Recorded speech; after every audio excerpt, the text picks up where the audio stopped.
Assalomu alaykum hurmatli tomoshabinlar.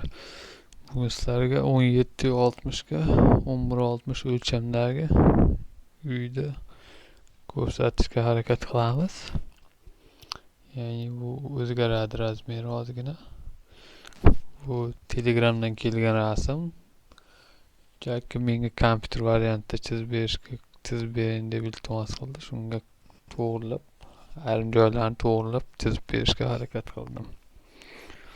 Razmerlari o'zgaradi ayrim xonalarniki hisob-kitobga qaraganda.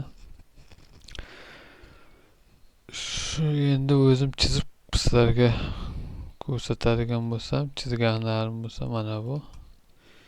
Ya'ni mana bu chizib ko'rsatganlarim.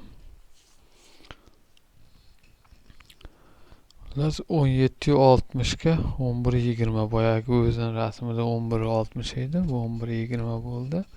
Bu bundaqasiga ham hisoblangan, bundaqasiga xullas 4 tomonlama hisoblanib chiqqan. Mana bundaqasiga bitta, ikkita koridorda ham hisoblangan, 3 bundaqasiga. Bu xonasiga ham hisoblangan 4, bundaqasiga ham hisoblangan 5, mana bundaqasiga ham hisoblangan 6, bundaqasiga ham hisoblangan. Xullas har tomonlama hisoblangan. Har tomonlama hisoblanib, o'lchanib chiqqan uy chizmasi.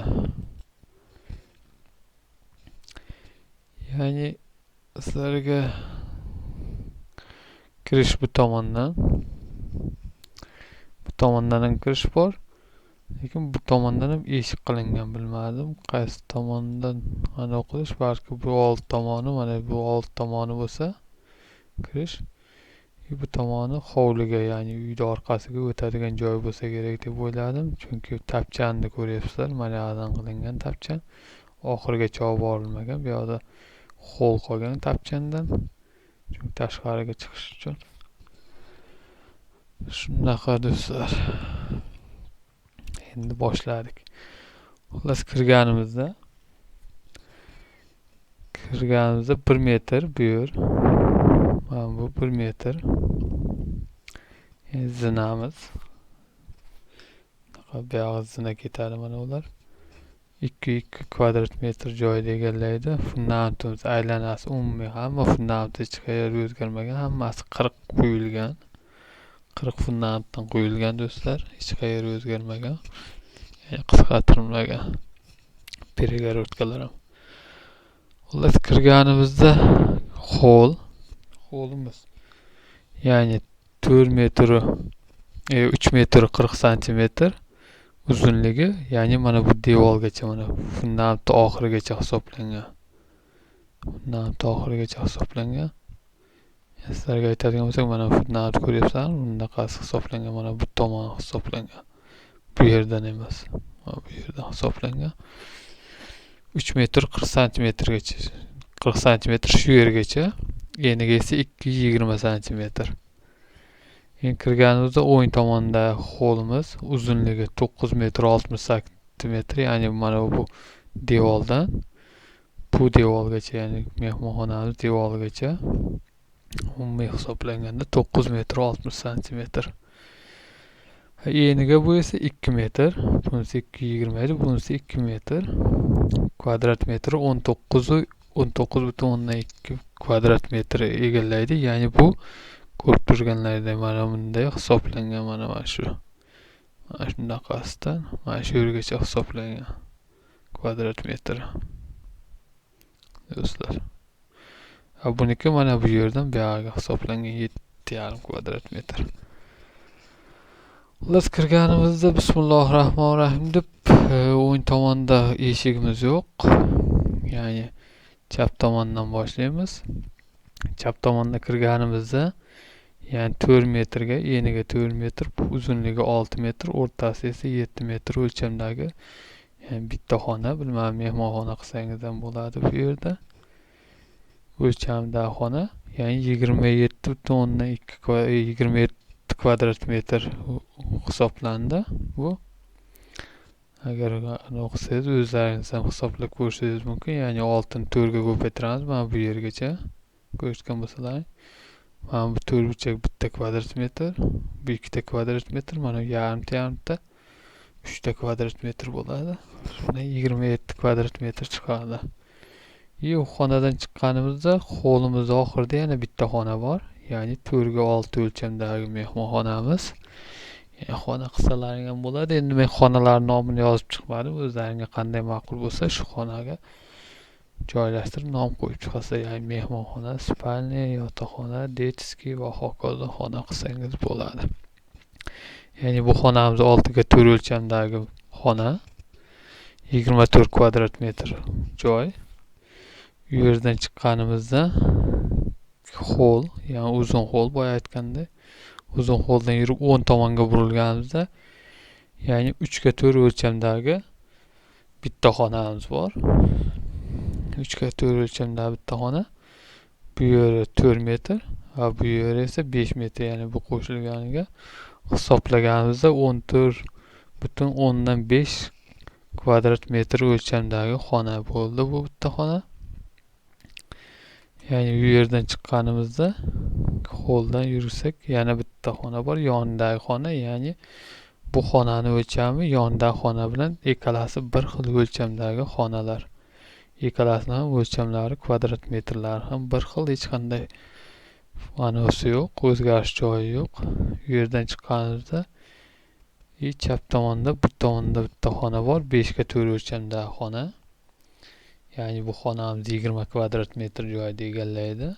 5 metrga 4 o'lchamdagi xona. U yerdan chiqqanimizda to'g'rayda hammom joylashgan. Hammomimiz 2 metrga 3, eniga 2 metr, bo'yi 3 metrdan iborat, ya'ni 6 kvadrat metrdan iborat hammomimiz. Hammomdan chap tomonga endi bu yerdan yurganimiz chap tomonga qaraganimizda, ya'ni tapchandi joyi, ya'ni do'stimiz rasmida ko'rsatgandek mana tapchandi joyi va ko'chaga chiqadigan eshik. Agar sizlarga ma'qul bo'lsa bu eshikni qilishlaring mumkin. Ma'qul bo'lmasa qilmasliklaring ham mumkin. Endi do'stimizni rasmlar, jo'natgan chizmalari, shunga qarab men chizib berishga harakat qildim.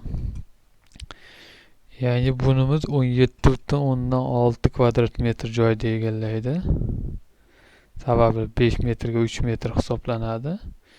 Bu yerdagi qolgan o'lchami ham hisoblanadi, ya'ni 1 metr. 1 metrda hisoblaymiz, 260 ga ko'paytirganmiz. Jami bu 17,6 kvadrat metr chiqdi. Agar do'stlar hatto kamchilik hisob topsangiz, albatta kommentariyaga yozing. Balki biron joyda adashgandirman. Keyingi videolarda to'g'rilashga harakat qilaman. Biz bu yoqqa kirganimizda, bu yoqda ya'ni oshxona do'stimiz aytishi bo'yicha oshxona qo'yilgan, kuxnya deb yozib qo'ygan. Ya'ni oshxona. Oshxonamiz 3 ga 3 o'lchamdagi oshxona kelib chiqdi. Do'stimiz hisobi bo'yicha 4 ga 3 bo'lishi kerak edi. Hisob kitoblarda to'g'rilab chiqqanimizda shu razmer kelib chiqdi. Ya'ni oshxonamizga 17,6 bo'lish uchun. Oshxonaga ko'chaga ham chiqsangiz bo'ladi oshxonadan bu yerdan. Bu yerdan koridorga ham kirsangiz bo'ladi. Xuddi ikki tomondan xot ham bor. Kirib chiqdi, yo'li bor. Xullas bu 9 kvadrat metrdan iborat xonamiz. Umumiy kvadrat metrda men hisoblab chiqqanim yo'q. Xayolimdan ko'tarilibdi. Nega bu tomoni 11,20, bu tomoni 10,60 deyishlari mumkin. Bu yerda joy qolgan, ko'ryapsizlar? Ko'ryapsizlarmi? Ya'ni 60 sm ichkariga kirilgan bu. Bu bilan bir xil tekislikda bo'lishi uchun.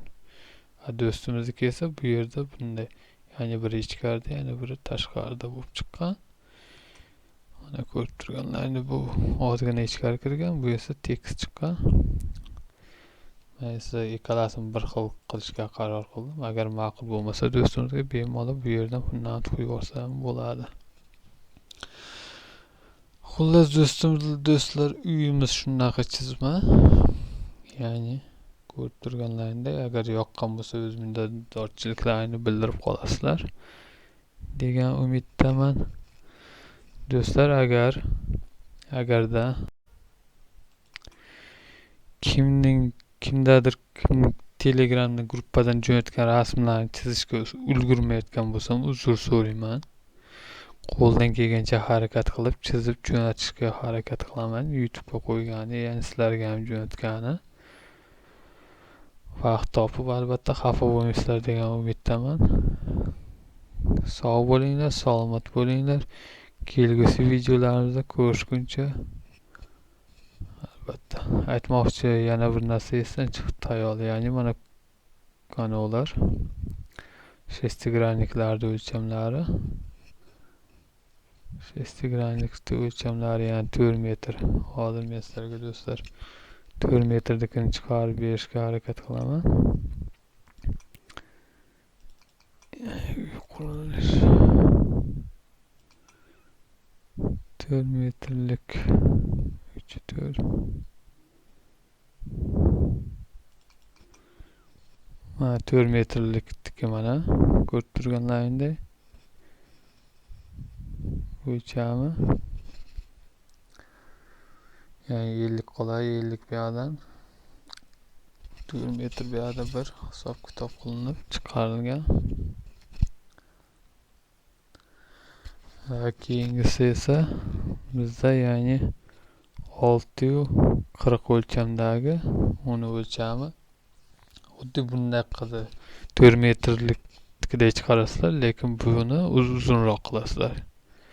Yani bunda 2 metr 1 metr 1 metr bo'lgan bo'lsa, sizlar bunda 1 metr 1 metr qilasizlarda 640 bo'ladigan bo'lsa 440 o'rtada qoldirasizlar. Mana bu yerda 440, bu yerda 1 metr 1 metr 540 640 kelib chiqadi. Shunda to'g'ri shestigrannik kelib chiqadi. Ya'ni bu yerda oyna bo'lishi kerak, bu yerda ham oyna, bu yerda ham oyna, bu yerga ham oyna qo'yiladi. Shu yorug'lik kelish uchun bu yerda oynasi bor. Shunaqa do'stlar, sog' bo'linglar, salomat bo'linglar. Avvalambor e'tibor uchun katta rahmat. Kelgusi videolarimizda ko'rishguncha o'zlaringni asranglar do'stlar, musofir yurtda yurganlar. Rossiyada yurganlar hammasiga salom. O'zim Sirdaryo viloyati Yangiyer shahridanman. Yangiyerliklarga va men tomosha qilayotgan boshqa viloyat, boshqa davlatda do'stlarimizga ham salom deb qo'yayman. Kirib kelgan Navro'z ayyomlaring bilan hammalarini tabriklayman chin dildan. Iloyim nimaiki yaxshi niyat qilgan bo'lsa, niyatlaringga yetinglar. Sog' bo'linglar, salomat bo'linglar.